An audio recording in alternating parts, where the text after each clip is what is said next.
"Daddy, Mommy put something in your glass," said the boy to his millionaire father. During his birthday party, the businessman decided to exchange the glasses with his wife during the toast. 2 hours later, he was shocked by what happened to her. If this story interested you, subscribe to our channel. Don't forget to like this video and tell us which city you're watching us from. We'll keep going. The amber lights cast a warm glow across the manicured gardens of the Harrison estate, where classical musicians wove between elaborately dressed guests. 8-year-old Thomas Harrison's birthday celebration was nothing short of spectacular, with its theatrical columns and meticulously arranged floral displays. Every detail had been orchestrated to perfection by Victoria Harrison, the Harvard-educated lawyer who had co-founded Prevention Health Institute alongside her husband, James. James Harrison stood near one of the ornate fountains, watching the gathering of influential investors, society figures, and the carefully selected media team documenting the event. His mind wandered to the Institute's latest expansion plans, another series of preventive care clinics that would carry forward the mission he'd embraced after his mother's illness years ago. "Daddy," Thomas tugged at his sleeve, his small voice barely audible above the string quartet. "Mommy put something in your glass." The words hit James like a sudden chill. He looked down at his son, whose blue eyes, so much like Victoria's, held that characteristic innocence that made children's observations all the more potent. James's grip tightened almost imperceptibly around the crystal stem of his champagne flute. Across the garden, Victoria was engaging with a group of potential investors, her midnight blue gown catching the light as she gestured animatedly. 20 years of marriage had taught James to read every nuance of her expression, every subtle shift in her demeanor. Tonight, something felt off. He watched as she excused herself from the group and made her way toward them, her movements as graceful as ever. The familiar scent of her signature perfume wrapped around him as she approached, carrying 2 fresh glasses of champagne. "The Carmichaels just committed to backing the new pediatric wing," Victoria announced, her smile radiant. She held out one of the glasses to James. "I think that deserves a toast, don't you?" James studied her face, searching for any sign of deception. The Victoria he knew, brilliant, dedicated, loving, surely couldn't be behind what Thomas had just suggested. Yet there was something in her eyes, a flicker of something he couldn't quite name. "Actually," James said, managing a smooth smile, "why don't we switch glasses? You always say I pick the better pause." A shadow passed across Victoria's features, so brief anyone else would have missed it. But James caught it, and it sent a wave of unease through his chest. She recovered quickly, laughing that silvery laugh that had first captured his attention at a Harvard alumni event 2 decades ago. "Always so particular," she teased, but her fingers tensed slightly as they exchanged glasses. The next hour passed. In a blur of congratulations and business discussions, James found himself watching Victoria more closely than usual, noting how she seemed to be everywhere at once, charming investors, directing staff, ensuring Thomas was entertained by the children's entertainment team she'd hired. He observed how she skillfully managed to avoid drinking from her glass, always setting it down just as someone approached for a conversation. The unease in his stomach grew, even as he tried to dismiss it as paranoia born from exhaustion. Thomas stayed unusually close to his father throughout the evening, his small hand often finding its way into James's. The boy's earlier words kept echoing in James's mind, making him hyper-aware of every interaction, every glance exchanged with his wife. As the evening wore on, Victoria's perfectly orchestrated celebration continued without a hitch. The guests were enchanted. The media team captured everything with professional discretion, and their son was being showered with attention and gifts. On the surface, it was exactly the kind of event the Harrisons were known for. Elegant, influential, and flawlessly executed. But beneath the polished veneer, something had shifted. James found himself watching the security cameras positioned discreetly around the property, wondering if they had captured whatever moment his son had witnessed. He made a mental note to review the footage later, even as he told himself he was overreacting. The string quartet began a new piece, something melancholic that seemed at odds with the celebration. James noticed Victoria swaying slightly near the fountain, her hand reaching out to steady herself against one of the decorative columns. Their eyes met across the garden, and for a moment, he saw something that looked almost like fear in her expression. Victoria's collapse happened with the same elegance that characterized everything she did. One moment she was standing, champagne glass in hand, and the next, she was sinking to the marble tiles like a dancer in a final bow. The string quartet's music stuttered to a stop as several guests rushed forward. James reached her first, cradling her head as their personal physician, Dr. Mitchell, who had been among the guests, pushed through the crowd. Thomas stood frozen. Nearby, his birthday crown slightly askew, watching with wide eyes as the doctor checked his mother's vital signs. "Let's move her inside," Dr. Mitchell said quietly, his voice calm but authoritative.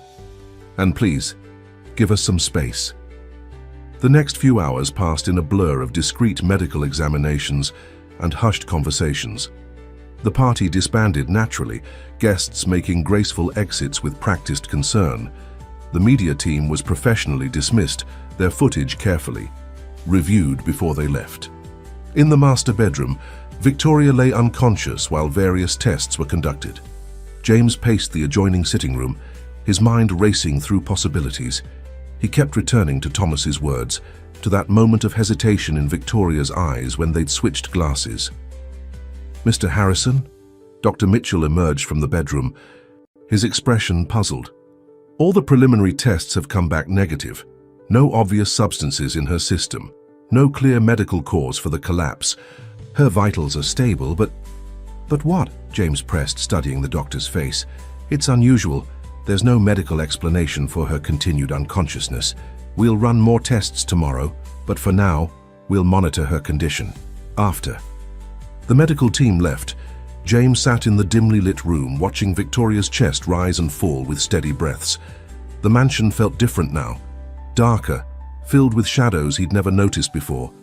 Every creak of the old house made him tense. He found himself studying his wife's face, searching for answers. Victoria had always been his anchor, his partner in everything from raising Thomas to building their healthcare empire. The idea that she might have tried to... He couldn't even complete the thought. A soft knock at the door interrupted his thoughts. Mrs. Chen, Thomas's nanny since birth, stood in the doorway with the boy in his pajamas. "He wanted to say goodnight," she said softly, her kind eyes filled with concern. Thomas padded across the room and climbed onto the bed beside his mother. He touched her hand gently, then looked at his father with those piercing blue eyes. "Is Mommy sick like Grandma was?" he asked. The question hit James like a physical blow. "No, buddy. Mommy's just very tired. She'll be better tomorrow." "Mrs. Chen gently led Thomas away, leaving James alone with his thoughts and the steady beeping of the medical monitors. He pulled out his phone and began reviewing the security footage from the party, focusing on the moments before Thomas had spoken to him. The camera angles were perfect. Victoria had made sure of that when they'd installed the system. But there were occasional splits in the footage, brief moments of static that shouldn't have been there. James frowned, making notes of the timestamps. As dawn approached, he found himself in his study, surrounded by medical reports and security logs. Something caught his eye, a receipt for medications he'd never prescribed, filed under his name. The date was from 3 weeks ago. The sound of movement from upstairs made him look up. Victoria was awake, asking for water. James hurried to her side, watching as she took small sips from the glass he offered. "What happened?" she asked, her voice hoarse. "You collapsed at the party," he replied, studying her face carefully. "What's the last thing you remember?" Victoria's brow furrowed. "The toast, I think. Everything after that is blank." James nodded slowly, noting how she avoided his gaze. Outside, the garden was still littered with evidence of the celebration. Fallen streamers, empty glasses, a child's party favor dropped in haste. But inside, in the growing morning light, something far more significant had been lost: trust. In the days following Victoria's collapse, the Harrison mansion began to feel like a different place to James. The familiar corridors and rooms that had witnessed countless family moments now held an undercurrent of tension, Every shadow seemed longer, every silence loaded with unspoken questions. James noticed small things first. His business notebook, filled with expansion plans for the Prevention Health Institute, wasn't where he'd left it in his study. The size-till-up old album containing Thomas's childhood drawings had vanished from its usual spot on the library shelf. Most disturbing of all, he couldn't find the last letter his mother had written him before her illness, a document he'd always kept locked in his desk drawer. The security system, which Victoria had insisted on upgrading just months ago, showed peculiar gaps in its coverage. Brief moments of static, always occurring when James was alone in various parts of the house. He'd catch glimpses of movement in the corner of his eye, only to turn and find empty rooms. One morning, while reviewing his calendar, he discovered appointments he never remembered. Making. Medical consultations, psychiatric evaluations, all scheduled under his name. When he called the offices to inquire, they confirmed the bookings had been made through proper channels, with all his correct information. "Mr. Harrison?" Mrs. Chen's voice interrupted his thoughts. She stood in the doorway of his study, her usually calm demeanor showing signs of worry. "Thomas is asking for you. He's been different since the party." James found his son in the playroom, surrounded by papers, covered in unusual drawings. Instead of the typical childhood artwork, these were complex diagrams, organizational charts, flow patterns, and what looked like business structures. Thomas quickly gathered them up when he saw his father, but not before James caught glimpses of familiar names from the Institute. "What are you working on, buddy?" James asked, keeping his voice casual. Thomas glanced toward the door before answering, as if checking for someone. "I'm trying to understand how everything works, Dad. How decisions are made." "What kind of decisions?" "About the company. About us." Thomas's voice dropped to a whisper. "About you." Before James could probe further, Victoria appeared in the doorway. Thomas's demeanor changed instantly. The papers disappeared into his desk drawer, and his expression became carefully neutral. It was like watching a mask slide into place. "There's my brilliant boy," Victoria smiled, but James noticed how Thomas's shoulders tensed. "Ready for your piano lesson?" After they left, James found himself drawn to Thomas's desk. The drawings revealed a level of understanding that seemed impossible for an 8-year-old. Names of board members, investment structures, even security protocols, all mapped out in a child's handwriting. That evening, James discovered something else. Hidden in Victoria's closet behind designer shoeboxes, he found prescription, bottles with his name on them, anxiety medication, mood stabilizers. The dates matched the mysterious medical appointments in his calendar. When confronted, Victoria's response was measured, her Harvard-trained legal mind evident in every word. "You've been under immense pressure, James. The expansion plans, the board meetings, Thomas's future. I've seen how it's affecting you. I only wanted to help you rest, to think more clearly." "By medicating me without my knowledge?" James kept his voice low, aware of Thomas sleeping down the hall. "By protecting you from yourself," Victoria replied, her blue eyes, the same ones Thomas had inherited, filled with what looked like genuine concern. "You're not seeing things clearly anymore, like how I'm not seeing my missing notebook or my mother's letter, or the gaps in our security footage." A flash of something, surprise, fear, crossed Victoria's face before she composed herself. "You're proving my point, James. Listen to yourself. These paranoid thoughts." But James was already walking away, his mind racing. He needed perspective, someone outside their immediate circle, someone who could see the situation clearly. The next morning, he made a call to Sarah Martinez, a former security specialist who had helped establish the Institute's internal protocols years ago. Now retired, she had always been someone he could trust for unvarnished truth. They met in a quiet cafe across town. Sarah listened without interruption as James detailed the recent events, the party, the missing items, the security anomalies, Thomas's strange behavior, the hidden medications. When he finished, Sarah sat in silence for a long moment, her experienced eyes studying him carefully. Finally she spoke, her words measured and deliberate. "If someone's trying to erase you, James, it's not about money. It's about control. And maybe it's not your wife. Or maybe it is." The words followed James home, echoing in his mind as he walked through his front door. The house was quiet. Victoria had taken Thomas to his swimming lesson. In the stillness, James noticed something new. The family photos lining the hallway seemed different somehow. He looked closer and realized some had been replaced with nearly identical versions. But in these, he appeared slightly different. More tired, more unstable. James spent the next week methodically installing microscopic cameras throughout the main areas of the house. He wasn't looking for dramatic revelations. He wanted truth. He needed to understand what happened in the spaces between his presence, in the moments when he wasn't watching. The footage revealed patterns he might have missed otherwise. How Victoria's phone calls always ended when he entered a room. The way she studied him when she thought he wasn't looking, taking notes in a small black book he'd never seen before. Most disturbing were her conversations with Thomas, careful, measured discussions that seemed designed to shape the boy's perceptions. One evening, while reviewing the day's recordings, James caught a conversation that made his blood run cold. Victoria was on the phone in the garden, pacing between the rose bushes she'd planted when they first moved in. "He's getting worse," she was saying, her voice tight with what sounded like concern. "If he continues like this, he'll destroy himself. Maybe he needs to fall to understand." There was a pause as she listened to the person on the other end. "Yes, I've documented everything. The doctors agree with the assessment." James watched the footage 3 times, trying to understand the layers of meaning in her words. Was she talking about him? What kind of fall was she anticipating? The clinical way she discussed his supposed deterioration sent chills down his spine. His investigation took an unexpected turn when Mrs. Chen was suddenly dismissed.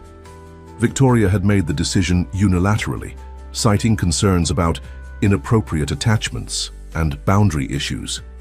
The nanny who had been with them since Thomas's birth was gone within hours, all her personal belongings packed and removed, while James was at a board meeting. It took James 3 days to track down Mrs. Chen's new contact information. When he finally reached her, all she would say was, "I saw things I shouldn't have. You need to open your eyes, Mr. Harrison. Please, for Thomas's sake." The mention of his son's name sparked a new wave of worry. James began paying closer attention to Thomas's behavior, noting how the boy seemed to operate in 2 distinct modes. When Victoria was present, he was quiet, agreeable, almost performing a role. But in the rare moments they were alone, Thomas's questions became probing, specific, focused on the Institute's operations and decision-making processes. "Dad?" Thomas asked one afternoon, while they were supposedly working on his science project. "Who makes the final decisions about the new research labs?" "The board does, buddy. Why do you ask?" "But you're the founder. Shouldn't you decide?" Thomas's eyes held a knowledge that seemed far beyond his years. "Mum says sometimes people try to take control from the ones who built things." Before James could respond, Victoria appeared in the doorway. Thomas immediately began talking about his science project, the previous conversation disappearing as if it had never happened. Later that night, James found himself in his study, surrounded by security footage and medical records. He discovered something that made his hands shake: a comprehensive psychiatric evaluation, complete with diagnoses of exhaustion and paranoid tendencies. It was signed by Dr. Mitchell, the same physician who had attended to Victoria at the party. The documents painted a picture of a man losing his grip on reality, seeing conspiracies where there were none, unable to distinguish between real threats and imagined ones. Everything was meticulously documented, professionally presented, and utterly convincing. If you didn't know, it was built on half-truths and manipulated evidence. A soft noise at the door made him look up. Thomas stood there in his pajamas, clutching a folder to his chest. "I need to show you something, Dad," he whispered, glancing nervously down the hall. "But you can't tell Mom." Inside the folder were drawings, dozens of them. But these weren't the organizational charts James had seen before. These were pictures of him, of Victoria, of their family. each one annotated with dates and observations, in Thomas's careful handwriting. Next to some of the images were question marks, and beside others, small exclamation points that seemed to carry urgent warnings. The confrontation at the staircase began with a simple question about Thomas's art class. James and Victoria stood at opposite ends of the grand hallway, their voices echoing off the marble floors in what started as a casual conversation about their son's newest hobby. "He's been drawing some interesting things lately," James said, watching Victoria's reaction carefully, particularly about the institute's structure. Victoria's perfectly manicured fingers tightened almost imperceptibly around her tablet. "He's a curious child, James. He wants to understand what his parents do. Curious enough to document board meetings he's never attended, to draw security, protocols he shouldn't know about."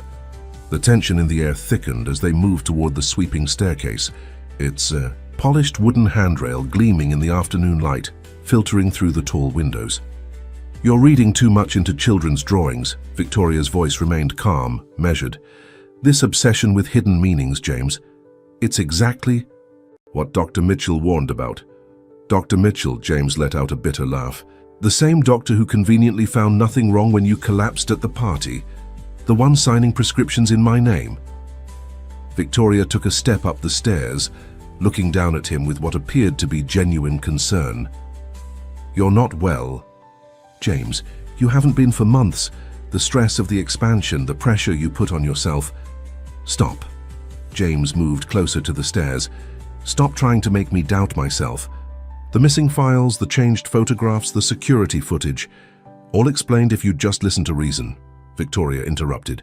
"Files get misplaced, photos get updated, security systems have glitches, but you're creating conspiracies out of coincidences." Their voices had risen slightly, bouncing off the high ceilings. Neither noticed Thomas at the top of the stairs, watching silently, his blue eyes moving between his parents like he was tracking a tennis match. "Coincidences?" James started up the stairs.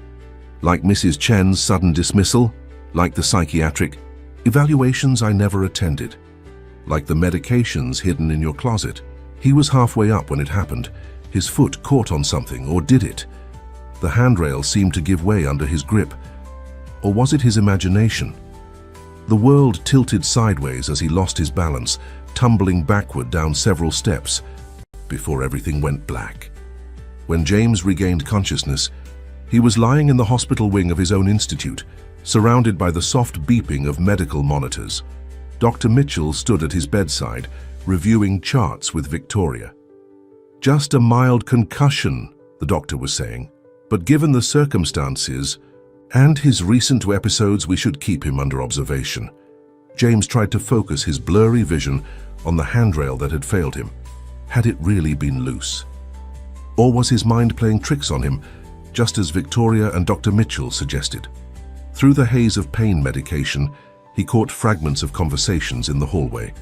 Victoria's voice, professional and controlled. "Escalating paranoid. Behavior, safety concerns. Need to consider all options."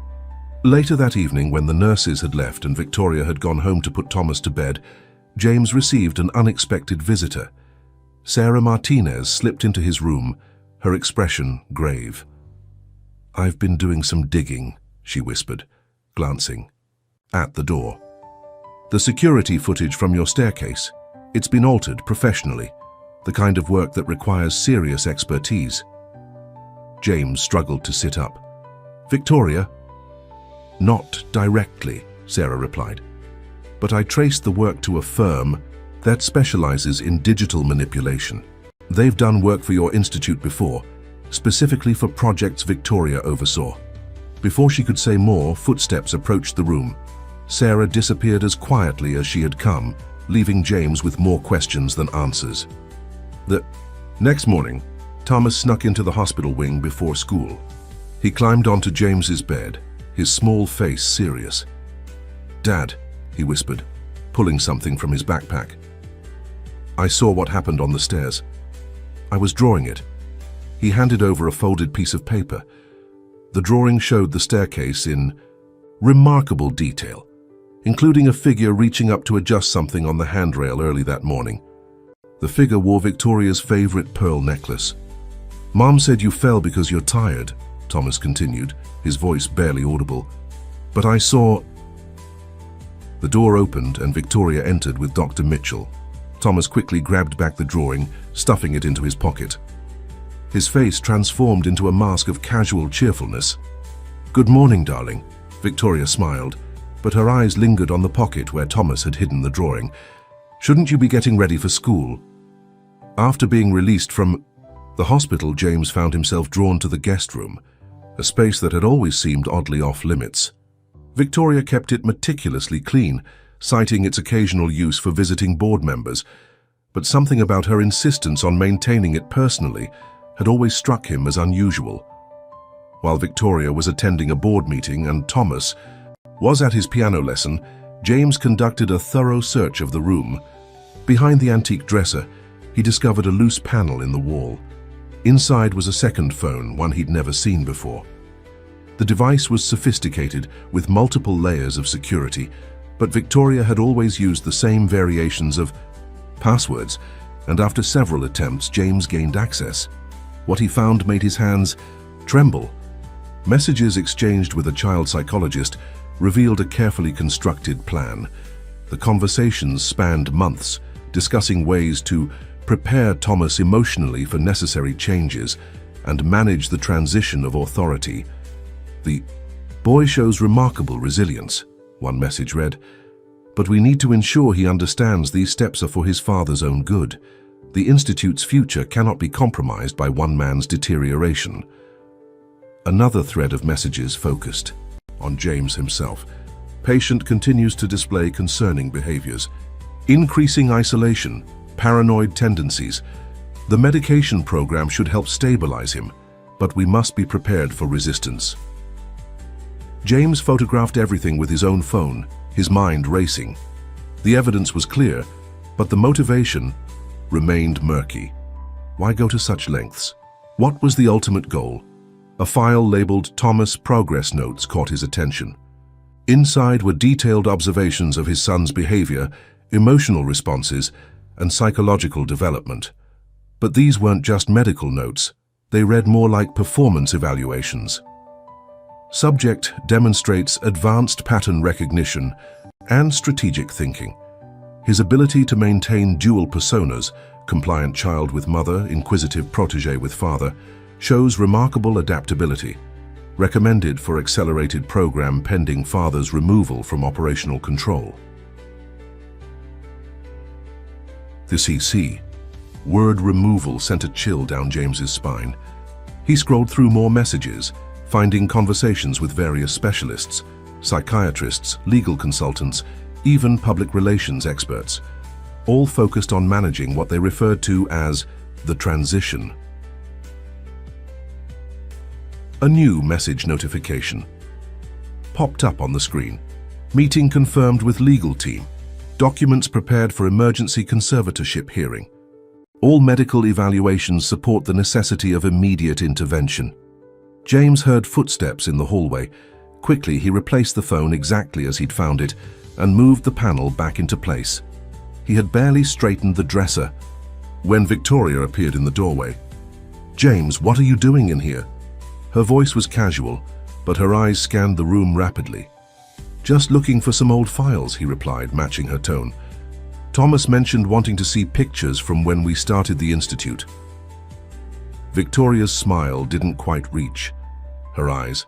"How sweet, but you know we keep those in the library." Speaking of Thomas, Dr. Carter would like to schedule another session with him. "Dr. Carter?" James kept his face neutral, recognizing the name from the messages. "I didn't realize Thomas was seeing a therapist." "Just for general emotional support," Victoria explained smoothly.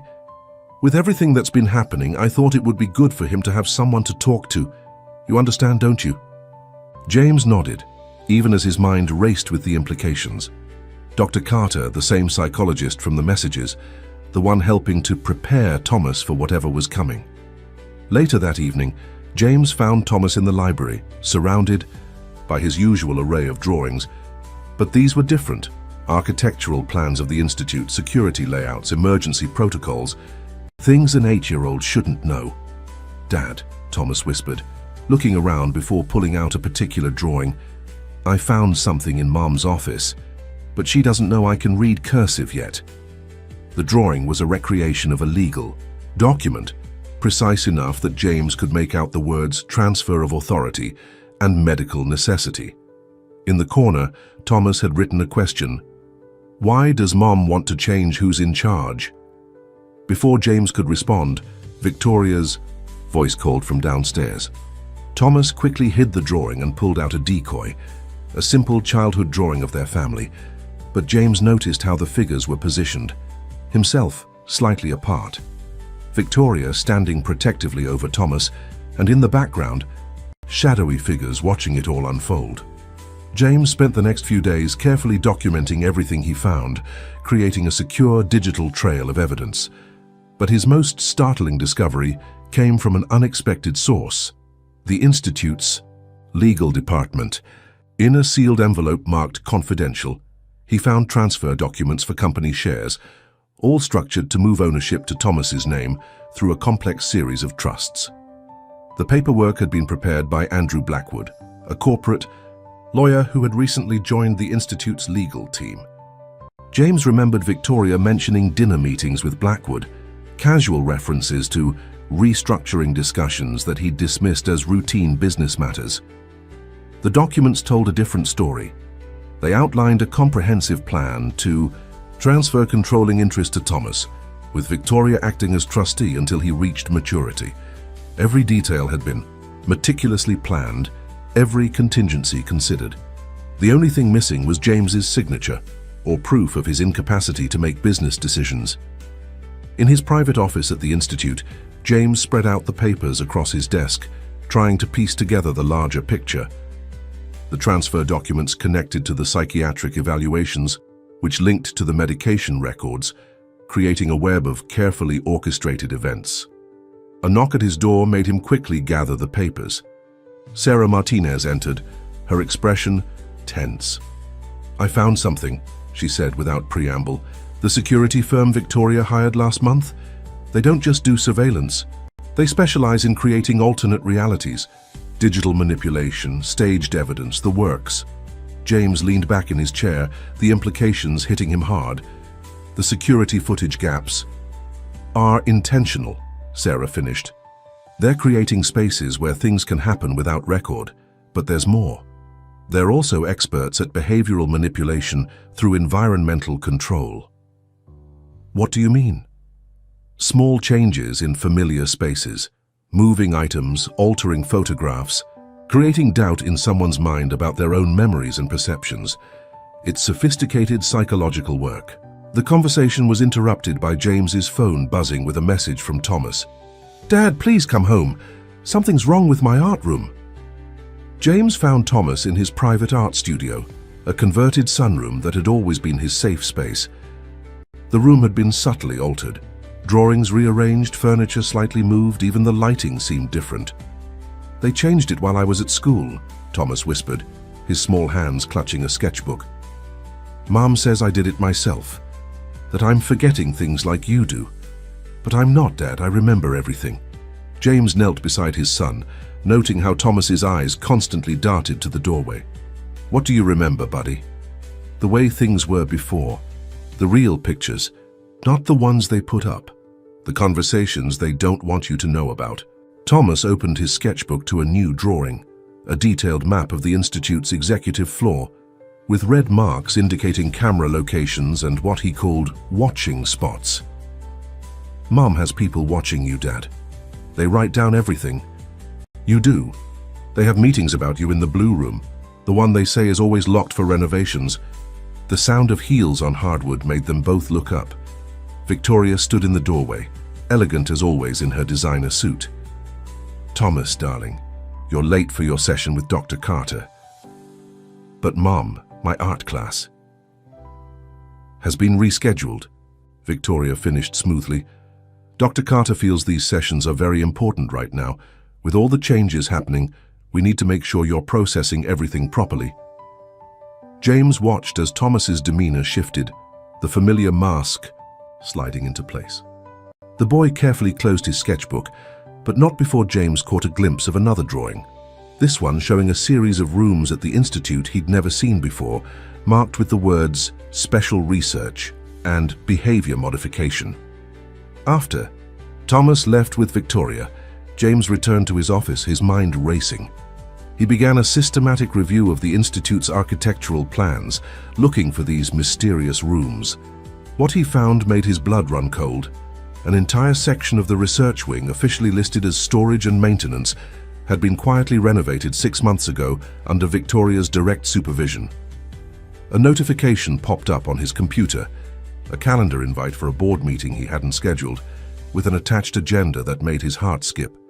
Emergency Executive Review, discussion of leadership transition and medical contingency measures. The conference room was filled with familiar faces that suddenly seemed foreign to James. Board members he'd worked with for years now watched him with careful, evaluating eyes. Victoria sat at her usual place beside him, her posture perfect, her expression concerned and professional. Dr. Mitchell stood at the front of the room, presenting a series of slides filled with medical terminology and behavioral assessments. The pattern of erratic behavior has become impossible to ignore, he was saying. The paranoid delusions, the obsessive documentation, the inappropriate investigations into secure areas of the facility. James looked around the table, noting how some board members nodded in agreement while others studied their tablets, avoiding eye contact. The evidence being presented was compelling, if you didn't know the full story. Mr. Harrison's dedication to this institute is unquestionable, Dr. Mitchell continued, his voice gentle with practiced sympathy. But his recent actions suggest a concerning decline in judgment. The stress of managing such a large organization, combined with unresolved trauma from his mother's illness, has created a perfect storm of psychological pressure.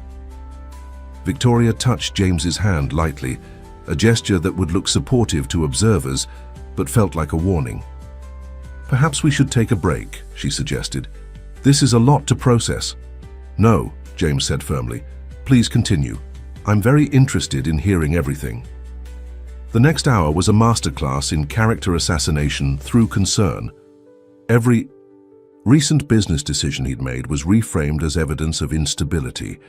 His questions about missing files became paranoid obsessions. His investigation into the security system was presented as dangerous interference with institute operations. But James had come prepared. While Dr. Mitchell talked about the need for temporary leadership adjustments, James quietly connected his laptop to the room's display system. He noticed Victoria tense beside him, her fingers tightening around her pen. Before we continue, James interrupted, I'd like to share some relevant information. With a click, he brought up the first document, the transfer papers he'd discovered, complete with timestamps and authorization codes. These were prepared 3 months ago, he said calmly, before any of my supposed symptoms began. Interesting timing, wouldn't you say? He moved through his evidence methodically, the hidden medication records, the manipulated security footage, the architectural plans for the mysterious research wing. With each revelation, he watched the board members' expressions shift from concern to confusion to growing alarm. And then there's this, James said, pulling out a final file. Documentation of an experimental behavioral modification program designed to create controllable successors in family-owned companies. A program that requires extensive psychological conditioning of both the current leadership and their potential heirs. Victoria's calm facade cracked slightly. James, you're not well. This paranoid fantasy you've constructed is supported by evidence, a new voice interrupted. Sarah Martinez stepped into the room, followed by 2 members of the Institute's Internal Audit Committee. We've verified everything Mr. Harrison has presented. The program exists, and it's been in operation here for months. The room erupted in controlled chaos. Board members demanded explanations. Dr. Mitchell attempted to intervene, but was silenced by the Audit Committee's preliminary findings. Victoria sat perfectly still, her face unreadable. But it was Thomas who delivered the final blow. He appeared, at the conference room door, clutching his sketchbook. "I can show you everything," he said, his voice small but clear. "All the rooms, all the meetings, all the plans, I drew them all." One by one, Thomas laid out his drawings on the conference table, detailed, dated illustrations of secret meetings, hidden facilities, and conversations that should never have been witnessed by a child's eyes. Each picture was accompanied by notes in his careful handwriting, documenting times, dates, and participants. "Mom said it was to protect Dad," Thomas explained, looking directly at the board members. "She said sometimes people need to be saved from themselves, but I saw what they were really doing in those special rooms. I heard what they planned for other families, other companies." In the aftermath of the board meeting, the Institute was thrown into carefully controlled chaos. The audit committee launched a full investigation into the behavioral modification program, uncovering layers of deception that went far beyond the Harrison family. James sat in his home office reviewing the preliminary findings. The program had been designed to identify and prepare potential successors in powerful families, using sophisticated psychological techniques to shape both the current leaders and their heirs. Thomas had been just one of several children being groomed for future control. "You have to understand," Victoria said from the doorway, her voice steady despite the circumstances. "We were trying to create something revolutionary, a way to ensure stable transitions of power, to prevent the kind of chaos that destroys family legacies." James looked up at his wife, seeing her clearly for the first time in months. The brilliant, legal mind, the strategic thinker, the woman who had helped him build an empire, all of it now cast in a different light. By manipulating children, by gaslighting their parents, he gestured to the files spread across his desk. These psychological profiles, the medication protocols, the behavior modification sessions, this goes beyond stable transitions, Victoria. "We were building a better future," she insisted. "Think about it, James. How many family businesses collapse because the next generation isn't properly prepared? How many legacies are lost because of emotional attachments and irrational decisions? And Thomas, was he just another test subject to you?" Victoria's composure wavered slightly. "He was meant to be the prototype, the perfect successor. His intelligence, his adaptability, he was ideal. For the program, I was protecting his future. By turning him into a spy against his own father? By teaching him to see clearly?" Victoria's careful control cracked. "You were so focused on your mother's legacy, on building these clinics, that you couldn't see what Thomas really needed. The program wasn't just about control. It was about creating leaders who could think beyond emotional ties." Their conversation was interrupted by the sound of piano music floating up from downstairs. Thomas was playing, not his usual practice. Pieces, but something more complex, more emotional. "He started composing after the program began," Victoria said softly. "The psychological conditioning enhanced his creative abilities, his pattern recognition. We were helping him reach his full potential." James stood up, moving to the window that overlooked the garden where they had celebrated Thomas's birthday, just months ago. "And the other children? The ones whose files we found?" "All exceptional candidates, children from influential families, each with the potential to reshape their family enterprises. The program was designed to turn them into perfect little corporate soldiers," James interrupted, "trained to prioritize business over human connection." Victoria's silence was telling. James turned to face her, noting how she stood perfectly, still her legal training evident in her controlled posture. "The board wants to meet again tomorrow," she finally said. "They'll want to know everything, about the program, about the other families involved, about the research we've been conducting. Research that involved manipulating children's minds, Victoria. Experiments in psychological control disguised as corporate succession planning. We were creating a new paradigm of leadership," she maintained. "These children would have grown up to run their family enterprises with clarity, without the burden of emotional entanglements." The piano music downstairs changed, becoming something darker, more complicated. James recognized it as a piece Thomas had been working on during the height of the program's influence. "Listen to him," Victoria said. "That complexity, that understanding of emotional dynamics, It's all because of what we taught him. The program worked, James. It just worked differently than we expected. James walked to his desk and picked up one of Thomas's drawings, a detailed diagram of the program's psychological conditioning techniques, rendered in a child's hand, but with disturbing precision. "No," he said quietly. "It worked exactly as designed. It turned our son into an observer of his own life, taught him to document and analyze instead of feel and connect. But you forgot something crucial, Victoria." "What's that?" "You can't program human nature out of people. Thomas didn't just observe, he understood, and he chose to use that understanding to expose the truth, not conceal it." The evening of Thomas's piano recital arrived with an undercurrent of tension. The Institute's auditorium was filled with board members, researchers, and families involved in the program, all gathered under the pretense of a children's musical showcase. Thomas sat at the grand piano, his small figure almost dwarfed by the instrument. But when he began to play, the power of his performance filled the space.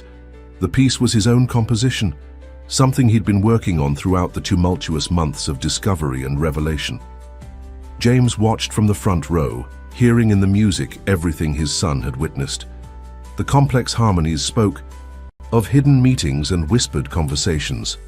The dramatic shifts in tone reflected the dual nature of their household, the perfect family image versus the darker reality beneath.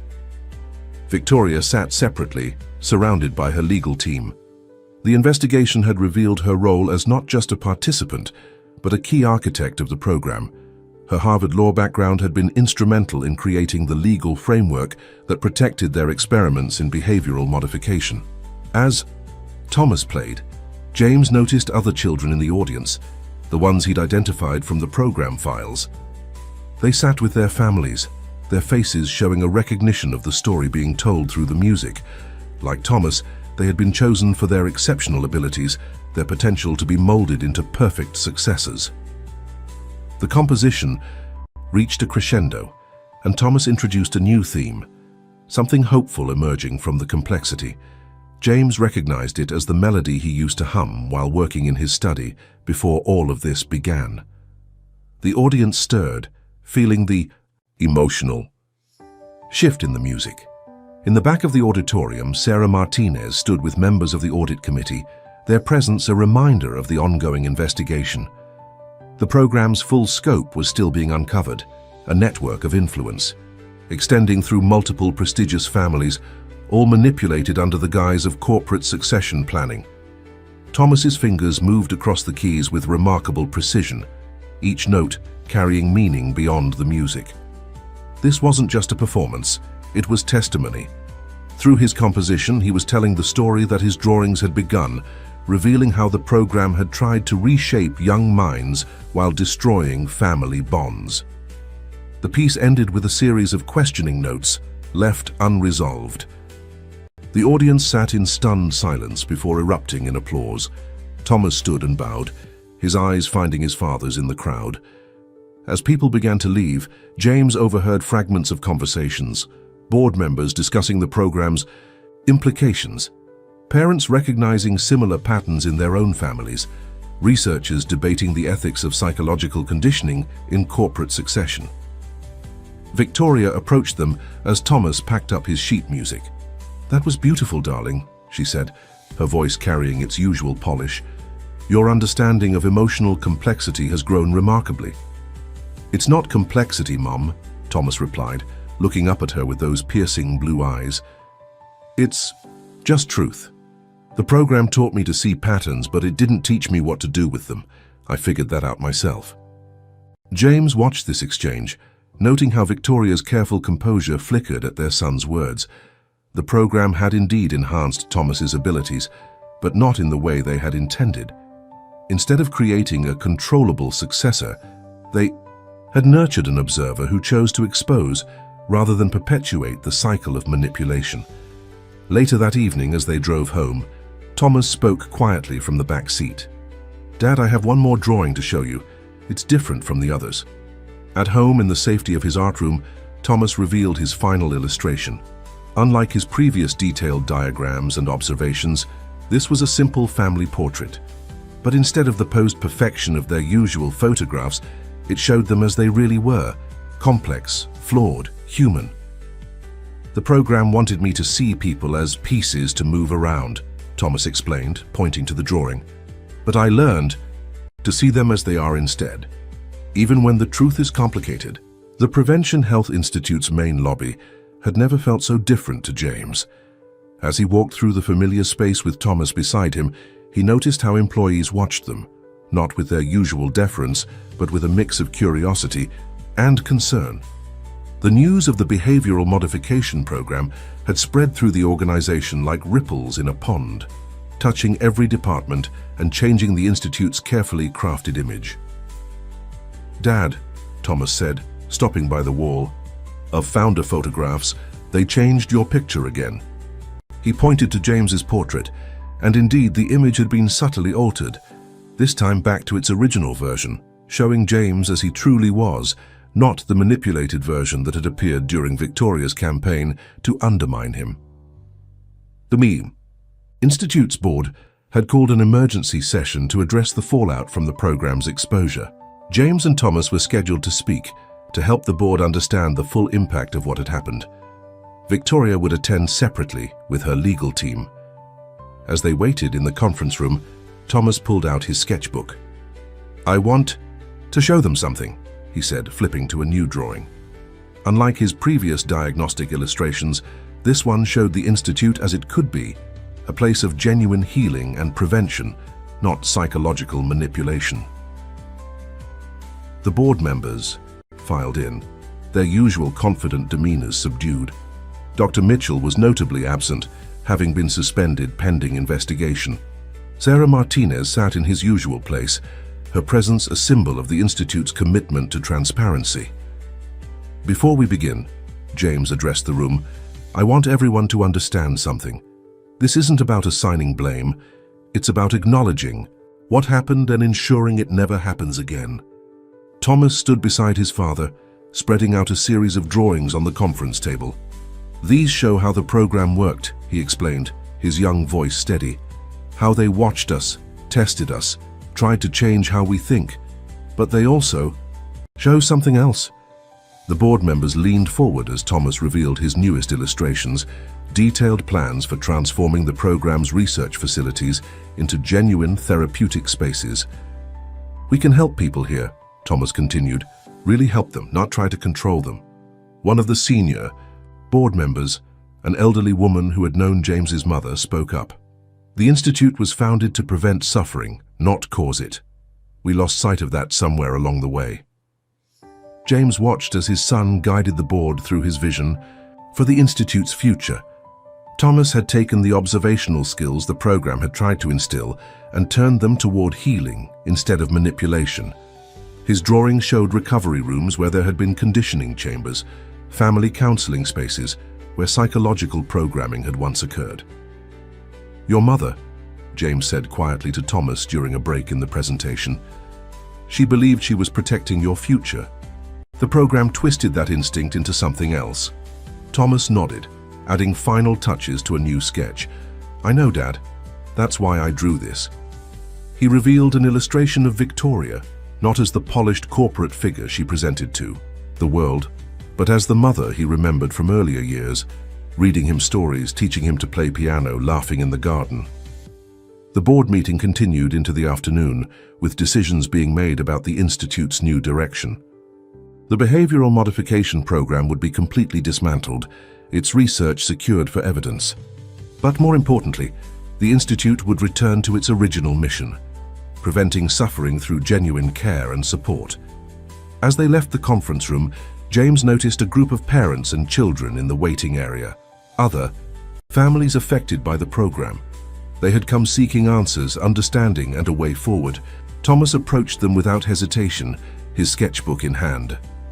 "I can show you what happened," he told them, "but I can also show you how we can make it better." The families gathered around as Thomas shared his drawings, both the dark ones, documenting the program, and the hopeful ones showing a different future. James watched his son become not the controlled successor Victoria had envisioned, but something far more valuable, a bridge between understanding and healing. Later, that evening, as they walked through the Institute's gardens, Thomas stopped by a newly planted section. "Mom used to say that sometimes things need to break before they can grow properly," he said, touching a young sapling.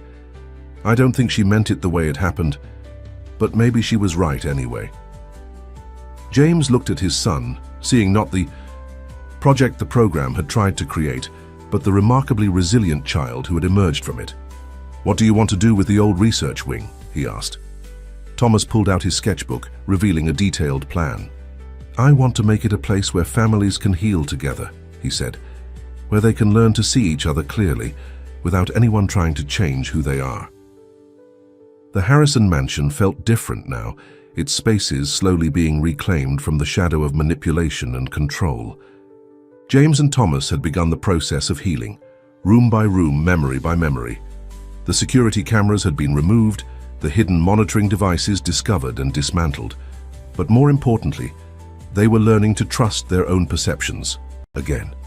In Thomas's art room, now restored to its original layout, father and son sat surrounded by drawings. Some documented the program's influence, others showed the path to recovery. But today they were creating something new together, a family portrait unlike any that had hung in their halls before.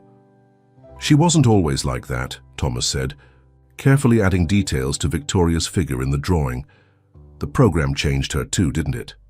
James watched his son work, amazed at how he could capture emotion and truth with such simple lines. "Yes, it did. The Institute's mission of prevention spoke to her deeply, but somewhere along the way, prevention became control." The portrait they were creating showed all three of them. James with his protective stance but open smile, Thomas with his observant eyes and creative spirit, and Victoria, not as the polished corporate figure or the manipulative program director, but as the complex person she truly was. "Dr. Carter says I don't need special sessions anymore," Thomas mentioned, adding shading to the drawing. "She says I can just come to regular therapy, to talk about normal things, like how I feel about Mom being away." Victoria had voluntarily stepped back from both the family and the Institute, choosing to undergo therapy herself while the investigation continued. Her absence was felt in every room of the house, but particularly in the spaces where her influence had been strongest. The pristine guest room that had hidden her second phone, the study where she had planned the program's implementation. As Guy, they worked on the portrait. Other families affected by the program began to reach out. Parents seeking understanding, children who had been through similar experiences. Thomas's art room became a kind of sanctuary, where his drawings helped others make sense of what had happened to them. "Dad," Thomas said, pausing in his work, "I want to show this at school. Not just this drawing, but all of them. The ones about the program, about what happened, about how we're fixing it. Miss Anderson says it might help other kids who have big feelings they don't understand." James looked at his son, seeing not the perfect successor Victoria had tried to create, but the empathetic, insightful child who had emerged despite, or perhaps because of, everything they had experienced. "Are you sure you're ready for that?" he asked gently. Thomas nodded, adding final touches to the portrait. "The program taught me to watch and record everything, but you taught me what to do with what I saw. Sometimes the truth needs to be shared, so others can heal too." As they hung the new portrait in the family room, replacing one of the manipulated photographs that had been part of Victoria's campaign, James noticed something extraordinary in the drawing. Thomas had captured not just their physical likenesses, but the complex emotional journey they had undergone. In the background of the portrait, barely visible but intentionally included, were glimpses of their story, the security cameras, the hidden documents, the medicinal bottles, but they were shown as fading elements, while the foreground highlighted the stronger bonds that had emerged from the crisis. The doorbell rang, and Thomas tensed momentarily, a remnant of the hypervigilance the program had instilled. But it was Sarah Martinez bringing news from the Institute. She paused when she saw the portrait, understanding immediately what it represented. "The board has approved all the changes," she announced. The old program facilities will be converted into family therapy centers, just like Thomas suggested.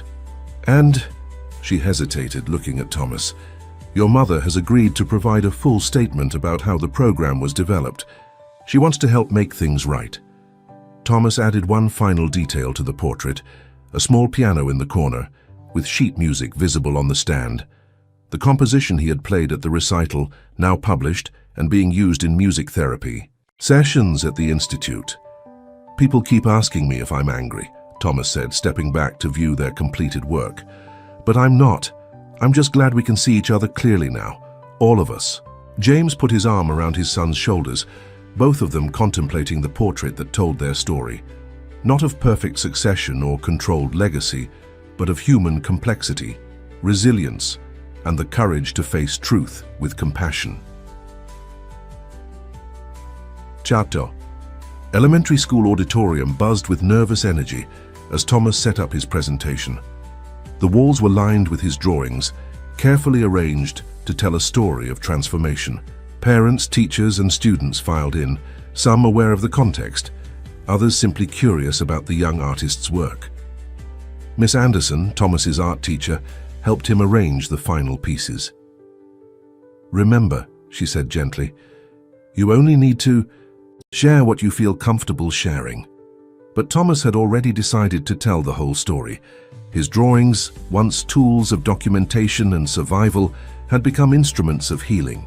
The exhibition began with simple family portraits from before the program, progressing through the subtle changes that had occurred during Victoria's implementation of the behavioral modification scheme. My mum thought she was protecting our future, Thomas explained to the gathered audience, his voice clear and steady. She wanted to make sure family businesses stayed strong, that children were ready to take over when the time came. But somewhere along the way, protection turned into something else. James stood at the back of the auditorium watching his son guide people through the exhibition. Each drawing revealed another layer of their experience. The security cameras hidden in everyday objects, the subtle alterations to family photographs, the secret meetings documented in a child's precise hand. The program taught us to observe everything, Thomas continued, moving to a series of more complex drawings. To analyze patterns, to understand systems. They thought they were creating perfect successors, but they didn't realize that understanding doesn't always lead to control. Several parents in the audience shifted uncomfortably, recognizing patterns from their own corporate families. A few children moved closer to the drawings, pointing out details that resonated with their own experiences of pressure and expectation. But this isn't just about what happened, Thomas said, moving to the newer drawings. It's about what we're doing now. He revealed his designs for the Institute's transformation, the conversion of monitoring rooms into healing spaces, observation chambers into family counseling centers. Miss Anderson stepped forward, addressing the audience. Thomas's work shows us something important about resilience and truth. He took skills meant for one purpose and used them for healing instead. The presentation reached its centerpiece, the family portrait Thomas and James had created together. But now it was accompanied by a new series of drawings showing the Institute's journey from prevention through control to genuine healing. My dad built the Institute to prevent suffering, Thomas explained, standing beside the portrait. The program lost sight of that, but we're finding our way back, and we're doing it together. Parents began asking questions, not just about the art, but about the deeper implications of pressure placed on children in successful families. Thomas answered with remarkable clarity, his experiences transformed into wisdom beyond his years. The hardest part wasn't seeing what was happening, he told them. It was deciding what to do with what I saw. The program taught us to observe and record, but it was love that taught us to heal. James noticed several of his corporate colleagues in the audience, people who had considered enrolling their own children in the program. They watched Thomas with a mix of wonder and regret, seeing in his strength and clarity what might have been lost through psychological conditioning. After the formal presentation, Thomas led small groups through the exhibition, explaining specific pieces in more detail. He paused at a drawing of Victoria in her office, surrounded by program documents. "My mom is getting help now," he said quietly to a young girl who asked about the picture.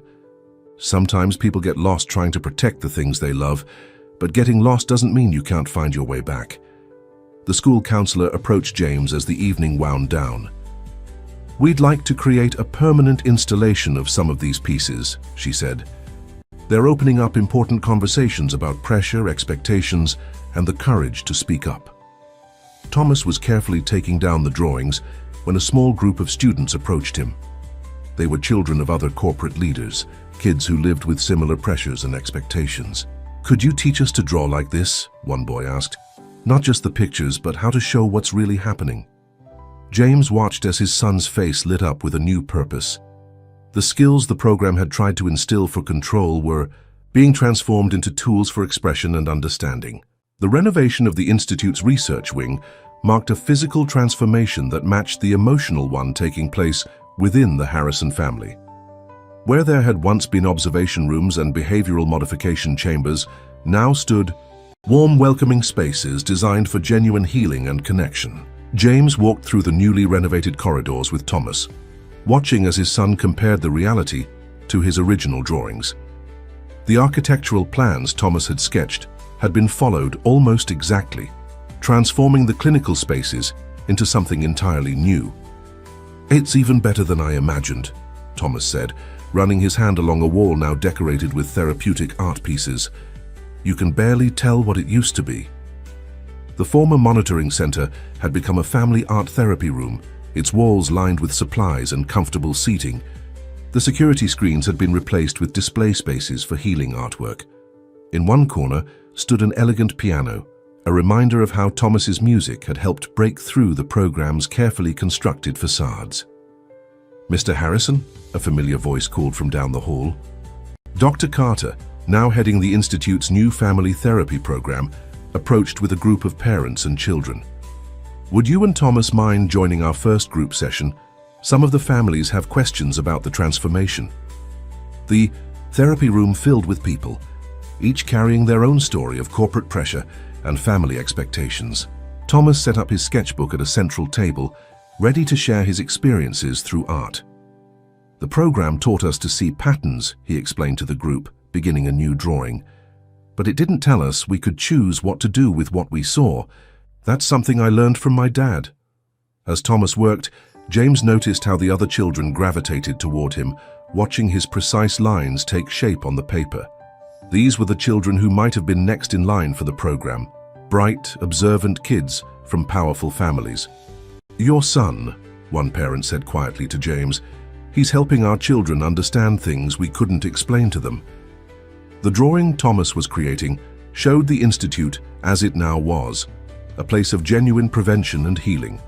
But he didn't hide the history. Instead, he incorporated it, showing how understanding the past could lead to better choices in the future.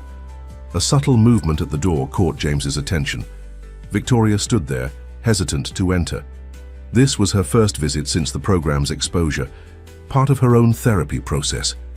Thomas saw her too, and without pausing in his explanation to the group, added her figure to his drawing, not as the program director she had been, but as the mother she was trying to become again. "Mom," Thomas called out softly, "we're showing how things have changed. Would you like to see?" Victoria stepped into the room, her usual corporate polish replaced by something more genuine, more vulnerable. The other parents made space for her at the table, many of them understanding the complex journey of realizing when protection becomes control. "I've been working with Dr. Carter," Victoria said, her voice carrying none of its old authority, "learning to see the difference between preparing children for the future and trying to control that future." Thomas pushed his sketchbook toward her, showing the transformation he had designed. "We kept some things," he explained. "The attention to detail, the understanding of patterns. We just use them differently now." The session continued, with families sharing their experiences of pressure and expectation. Thomas drew as they talked, creating visual representations of their stories and showing how they connected to the Institute's new mission. "The program taught us to document everything," Thomas told a young girl who was sharing her own story of family pressure. "But now we use that skill to understand and heal, not to control. James watched as his son, once intended to be the program's perfect prototype, instead became its most powerful antidote. Thomas had taken every tool the program had given him, observation, analysis, documentation, and transformed them into instruments of healing. Victoria remained quiet through most of the session, but her eyes never left Thomas as he worked. When he started a new drawing showing their family's journey, she reached out and touched the paper gently. "I thought I was protecting your future," she said softly. "I didn't realize I was risking the most important part of it, your ability to choose who you want to become." The evening sun cast long shadows through the Harrison mansion's windows as Thomas sat at his piano, fingers hovering over the keys. The instrument had become more than just a musical outlet. It was now a bridge between past and present, between control and freedom. Victoria sat in the family room, listening to their son practice. She had been attending regular therapy sessions, working to understand her own role in the program and its impact on their family. James stood in the doorway, watching both of them, noting how the tension that had once filled these spaces was slowly being replaced by something new. "He's composing again," Victoria observed softly, "different from what the program encouraged." Indeed, Thomas's music had evolved, where once he had created perfectly structured pieces designed to demonstrate his psychological conditioning, now his compositions flowed with genuine emotion and personal expression. "I found something," Thomas called out, pausing in his playing. He pulled out a folder from beneath the piano bench, old sheet music from his early lessons, before the program began to influence his artistic development. Victoria moved closer, recognizing her own handwriting on the margins of the pages, encouraging notes, simple praise, moments of genuine maternal pride untainted by corporate ambition. "You used to write little stories about each piece," Thomas said, showing her the annotations, "about how the music made you feel, what pictures it painted in your mind. That stopped when the program started." James joined them at the piano, seeing how this simple discovery affected Victoria. Her carefully maintained composure wavered as she traced her old handwriting with trembling fingers. "The program, it didn't just change how we saw you," Victoria admitted, looking at Thomas. "It changed how I saw everything. Music became another tool for conditioning. Art became documentation. Every moment became an opportunity for programming." Thomas began to play a new composition, one that incorporated themes from his earliest pieces, but transformed them into something more complex, more honest.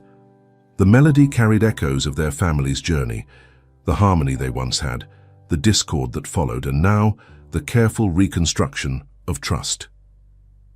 "I've been working with Dr. Carter on this," Thomas explained between phrases. "She says, music can tell stories that words can't, so I'm telling our story."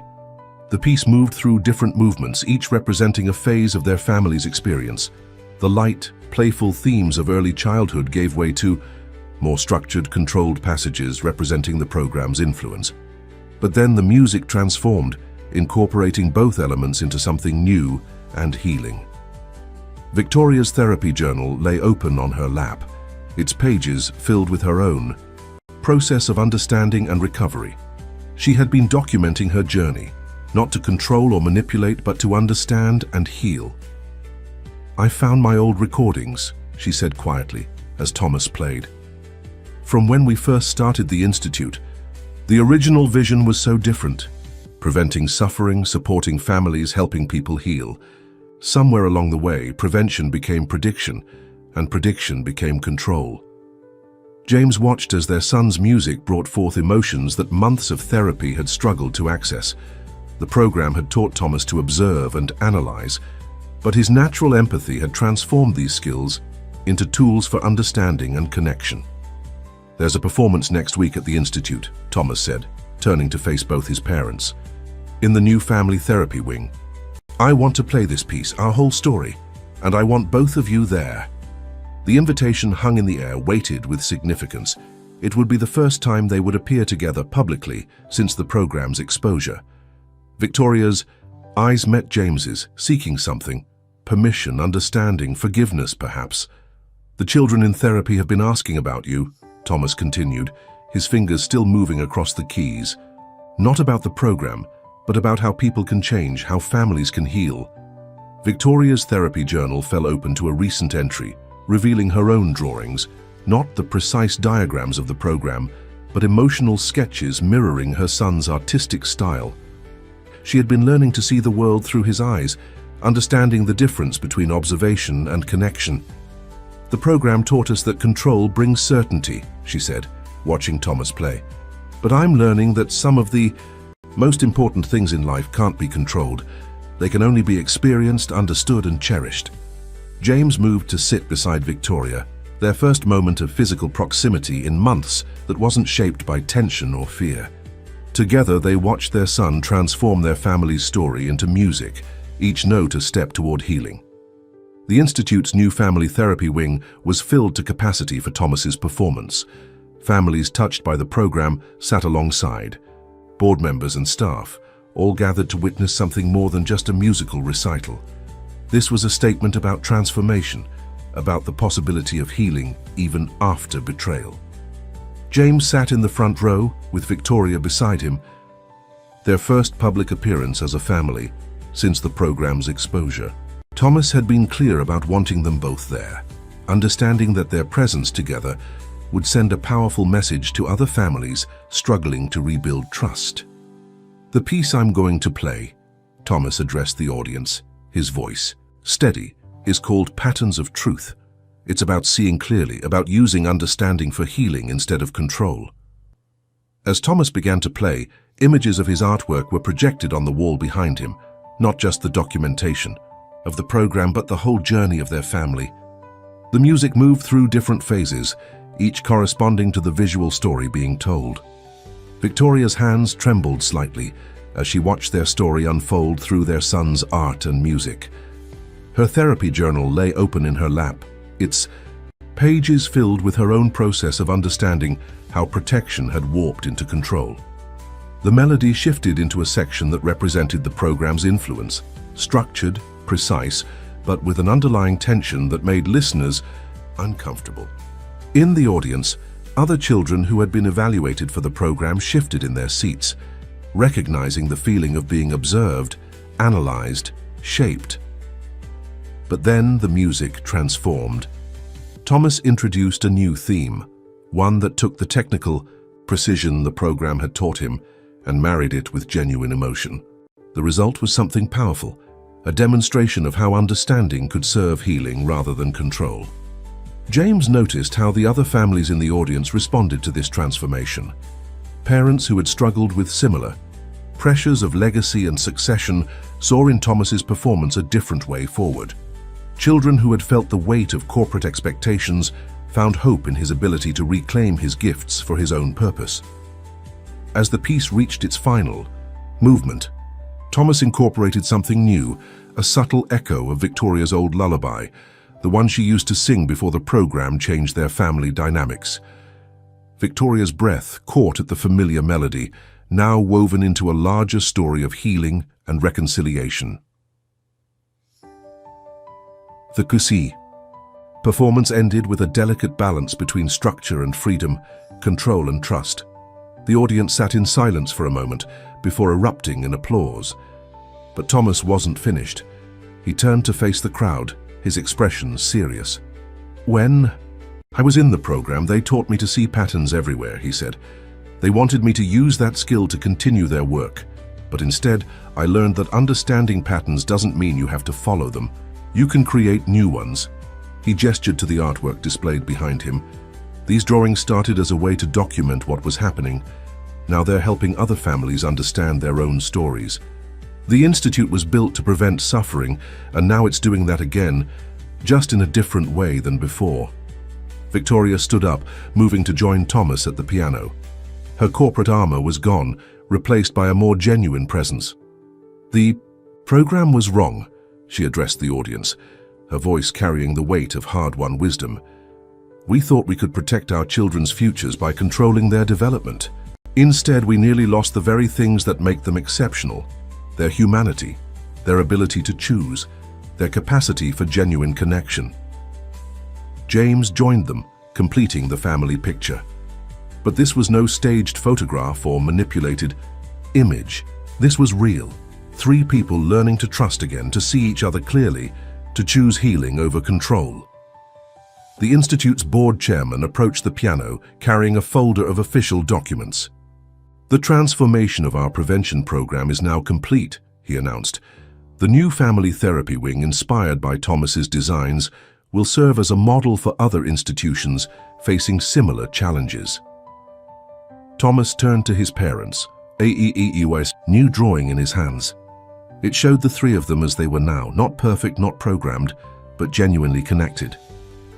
In the background, he had drawn the Institute, its windows bright with possibility, its doors open to families seeking healing rather than control.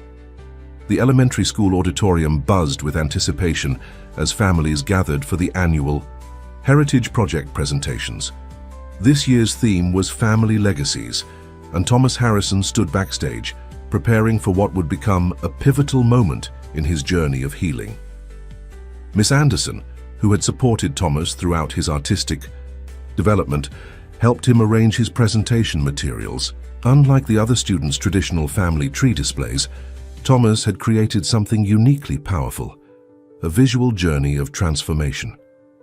"Are you sure about this?" James asked his son quietly, noting Victoria's absence in the audience. She had been invited, but had expressed concern about how other parents might react to her presence. "She'll come," Thomas replied with quiet confidence, adding final touches to his display. "She's different now, we all are." The presentation began with Thomas's newest creation, a large mural depicting the Institute's evolution. The left side showed the clinical prevention facilities of the past, while the right revealed the warm, healing spaces of the present.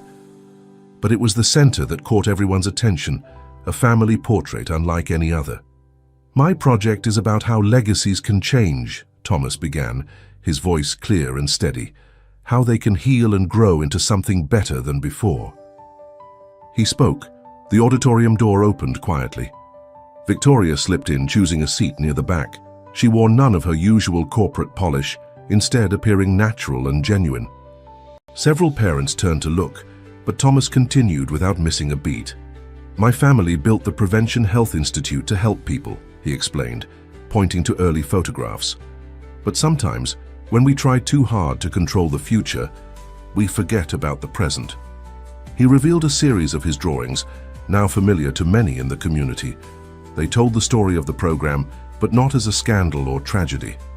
Instead, they showed a journey of understanding, how good intentions could go astray and how truth could lead to healing. "The program taught me to observe everything," Thomas continued, gesturing to detailed sketches of security cameras and monitoring systems. "They wanted me to learn how to control things like they did, but instead, I learned how to see things clearly." In the audience, other children from corporate families leaned forward, recognizing their own experiences. In Thomas's words, parents shifted uncomfortably, perhaps seeing reflections of their own expectations and fears. "But this project isn't just about what went wrong," Thomas said, moving to the newer artwork. "It's about what we're building now." He unveiled his latest piece, a triptych showing the Institute's transformation. The first panel depicted the clinical prevention programs of the past. The second showed the confusion and pain of the program's exposure, but it was the third panel that drew gasps from the audience. The final image showed the new family therapy wing, but not as a sterile medical facility. Thomas had captured the warmth of the art therapy rooms, the comfort of the counseling spaces, and most importantly, the genuine connections being formed there. "My mum thought she was protecting our future," Thomas said, looking directly at Victoria in the back of the room. "The program taught her that control meant safety, but she learned something more important, that real safety comes from understanding and love." Victoria stood slowly, moving to join James near the stage. The audience watched, some with surprise, others with understanding, as she took her place beside her family. "The Institute helps people prevent suffering," Thomas continued, "but now we do it by healing together, not by trying to control each other." He revealed his final piece, a new family portrait. but this one included elements from every stage of their journey. The security cameras were there but faded into the background. The clinical spaces had become places of healing. And in the center, 3 people stood together, each holding a piece of their shared story. James with his original vision of prevention, Victoria with her hard-won wisdom about protection versus control, and Thomas with his art that had helped bridge understanding. My legacy isn't just about running the institute someday, Thomas concluded. It's about continuing to help families heal, to see clearly, and to choose love over fear. Miss Anderson stepped forward, tears in her eyes. Thomas's project shows us something profound about family legacies. They're not just about preserving what was, they're about growing into what could be. The applause was interrupted by a small voice from the audience. Another student, the child of a prominent business family, stood up. "Can you teach us?" she asked Thomas. "Not just about drawing, but about seeing things clearly." Thomas looked at his parents, seeing in their faces the same understanding he had reached. The skills the program had tried to instill for control could be transformed into tools for healing. The legacy they were creating wasn't about succession or power. It was about teaching others to find their own path to truth and connection. 1 year after Thomas's school presentation, the Harrison Mansion had undergone a transformation as profound as its inhabitants. The security cameras were gone, replaced by Thomas's artwork. The hidden rooms had been opened and repurposed. Even Victoria's old office, once the command center of the program, had become a bright studio where she and Thomas often painted together. On this particular morning, the family gathered in the garden where everything had begun, where Thomas had first whispered his observation about the champagne glass at his birthday party. But now, instead of elaborate decorations and corporate guests, the space was filled with families from the Institute's therapy program. "It's strange," Victoria said, watching children play freely on the lawn. "How different everything looks when you stop trying to control it."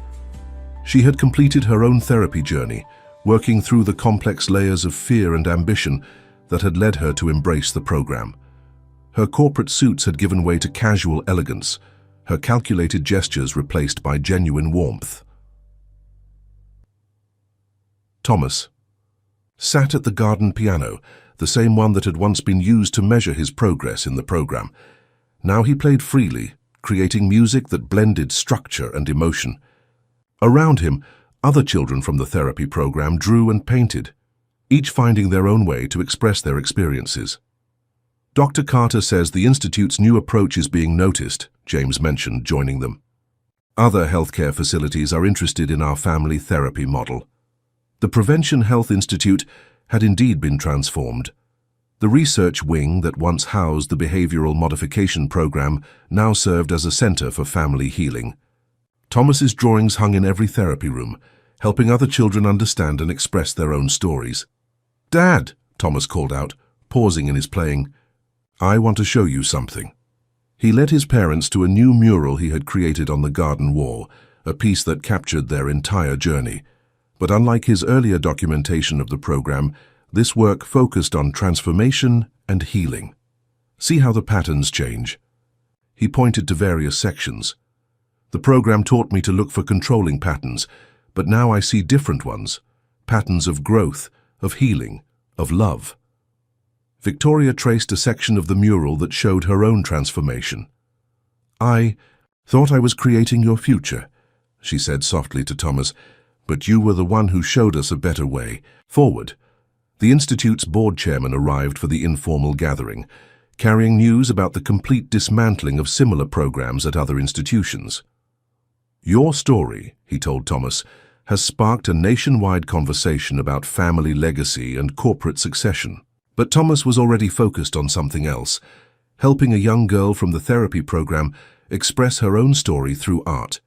She was the daughter of a corporate CEO, struggling with expectations much like Thomas had. "The key," Thomas told her, guiding her hand with the paintbrush, "is to use the understanding they want you to have, but for healing instead of control."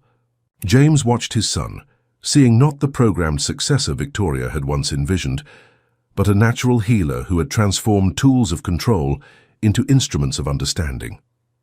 Later that evening, as the families departed and the garden grew quiet, Thomas sat between his parents on the piano bench. His fingers found a melody, the one from the party where everything had begun, but now it transformed into something new, something healing. The program tried to make me see things their way, Thomas said, playing softly. But you taught me to see with my heart, Dad. And Mom, you showed me that people can change when they choose to see clearly too. Victoria opened her therapy journal, sharing her latest entry, a drawing of her own, inspired by Thomas's style. It showed their family not as perfect corporate successors, but as growing, healing human beings. The Institute's original mission was prevention, James reflected.